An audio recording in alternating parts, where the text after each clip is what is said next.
Iniciamos con la presentación de los artículos reservados y tiene la palabra el senador Mario Zamora Gastelum del Grupo Parlamentario del Partido Revolucionario Institucional para presentar la modificación al segundo párrafo del artículo 4 de la ley.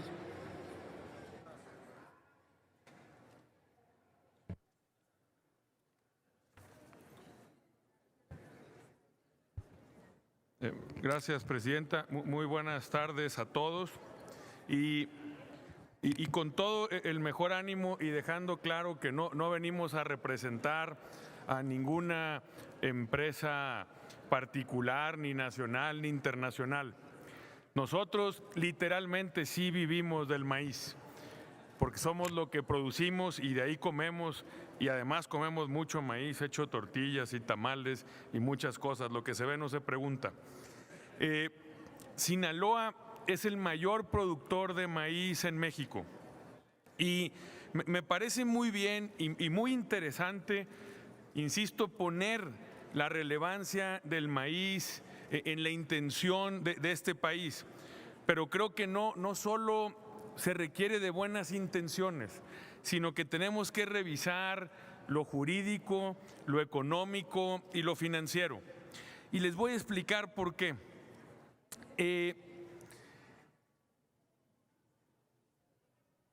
Ya existe una ley de bioseguridad de organismos genéticamente modificados que refiere a la Secretaría de Agricultura y a Semarnat, donde deben promover la conservación in situ de las razas puras, de las variedades, de los maíces criollos, por lo que esto está haciendo una duplicidad de facultades, restando eficiencia a la norma e incluso pudiera haber un conflicto entre ellas.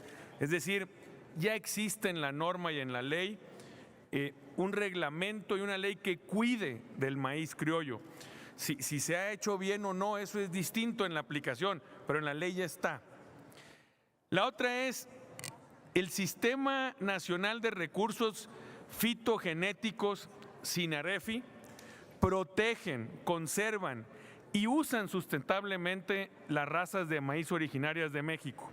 Así la SADER realiza acciones de conservación y fomento a 52 razas de maíz originarias, incluyendo su conservación in situ. Para mí es de llamar la atención, en Sinaloa se producen 25,000 toneladas de semilla de maíz. Nadie produce más semilla de maíz en este país que Sinaloa. Y lo que sentimos que es importante y que nos ocupa de manera relevante es qué va a pasar si se utiliza esta ley para no permitir que semillas que han sido modificadas, no transgénicas, sino híbridos, por ejemplo, no puedan seguirse utilizando.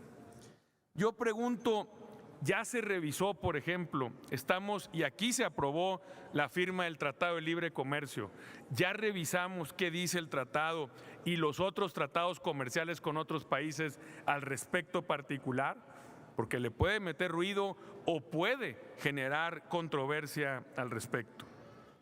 El Servicio Nacional de Inspección y Certificación de Semillas, no lo digo yo, dice que el 60% de las semillas que actualmente se usan para producir maíz, que producen cerca del 80% del total del maíz, tienen alguna modificación.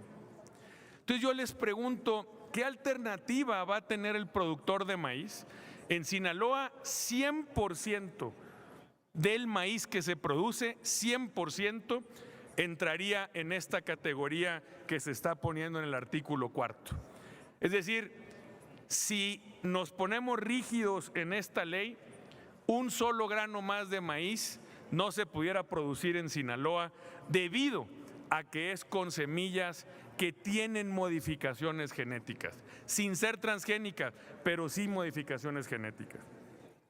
Yo, con todo respeto, y porque veo el gran interés que tenemos en el campo todos, y que en verdad, si somos congruentes en lo que decimos y hacemos, queremos que al campo le vaya mejor, pues más bien deberíamos de buscar una alternativa para hacer que se produzca más y obviamente cuidar al maíz como se debe de cuidar, pero no podemos condenar a un productor a que levante 1 tonelada o media tonelada en lugar de 10, 12 o 15 si no tiene una compensación de qué va a vivir, o si no hay un tiempo que le permita a estas nuevas semillas criollas o nativas generar la productividad para que esa persona pueda vivir de ese cultivo. Nosotros, si autorizamos esto como está, lo que vamos a ver el año entrante, primero, pues con todo respeto le digo, es a la Secretaría de Hacienda volviéndose loca de todo el maíz que va a tener que importar, si de por sí ya importamos un montón. Entonces, creo que es justo ver la parte sustancial y esencial y lo romántico y lo importante que es para el maíz, pero también compensémoslo con la parte legal y la parte económica.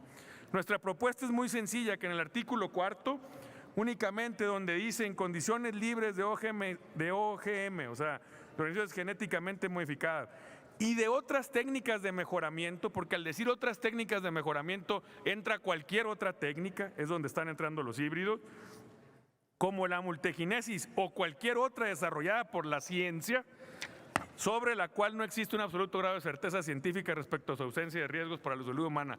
Que se quite esa parte y se permita ir en un periodo de tiempo, ir caminando a que no afecte la productividad y a que no afecte los ingresos de la gente que siembra maíz. Reitero, no vengo a nombre de ninguna empresa particular, vengo a nombre de los cientos de miles de productores sinaloenses que todos los días se parten el lomo, que nadie en ningún estado de la República produce más maíz que los productores sinaloenses.